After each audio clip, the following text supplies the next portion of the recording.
Welcome to My Long Island TV. From Manhasset to Montauk, we have traveled our communities to bring you the following events.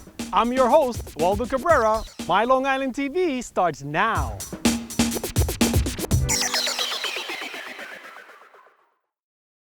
What is Christmas time to you but a time for paying bills with no money, a time for finding yourself a year older and not an hour richer?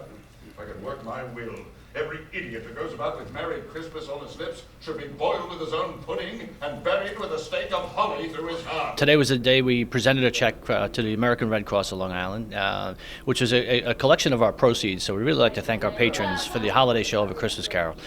Traditionally, every holiday season, we do a fundraiser for the entire length of the run of the show.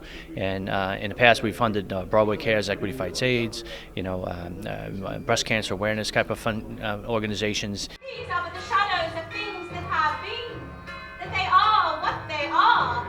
Do not blame me. I can't bear it. Take me from this place. Remove me. Make me come here. Leave me! So at the end of every performance of Christmas Carol, the gentleman who played Scrooge would come out and appeal to the audience and ask them for if anything they could support, anything they could donate to support the effort. We had a couple of actors in costume up in the lobby post-show as people walked out. Some people reaching into their pockets, putting fives, tens. One gentleman put in a check for $250. So, it's... People really get involved when something happens this locally, and it was the entire run of Christmas Carol for the 8-week run. I am the ghost of Christmas past. Long past? No, your past. I think it's kind of nice that this was delayed by a few months because it's still an ongoing effort. John Miller has a tremendous task in front of him with the Red Cross, and to this day there are people that still don't even know what they're going to do. They have no homes. Like I said, it's truly hard to believe that it happened here, and if we can possibly make a dent in the recovery period, recovery process, I should say, by helping pitch a hand in here and there, we're happy to do it. Business! Mankind was my business, and common welfare was my business. Charity and mercy, forbearance and benevolence were all my business.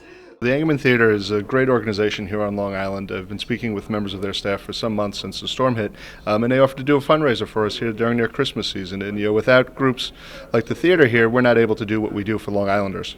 They are fragile relics from the past open off. Remember, children, there is no time like the present to give a little joy. Within this clock is the future of our entire nation. We're expecting that this is going to be not a quick recovery at all. We continue to work with our partners in government and other nonprofits throughout Long Island to make sure that we have the resources that we provide. What we found here is that this storm is much greater, and the impact of the storm is much greater than any one organization. So we're working together collectively to work with our neighbors here on Long Island to make sure that they have the services they need. We had about 25,000 shelter stays during the height of the storm, and immediately thereafter we served 1.1 million meals and snacks to Long Island and about 2.5 million bulk items and cleanup supplies, and we continue right now working with other nonprofits throughout the island to work on a long-term recovery plan. Why show me these things if I'm beyond all hope? Hear me, good spirit. I will change my life. I will live in the past, the present, and the future. The spirit of all three will strive within me. There's thousands of great causes out there, so we can't obviously fund every single one at one time. Oftentimes there's a link with a show that makes sense, but before we opened the doors, I felt very strongly that we would do a lot of good in my brother-in-law John Engeman's name, and I think some people were a little bit skeptical on how that could be done, but you know what, our business model focuses on truly embracing the community, and there's organizations out there in great need.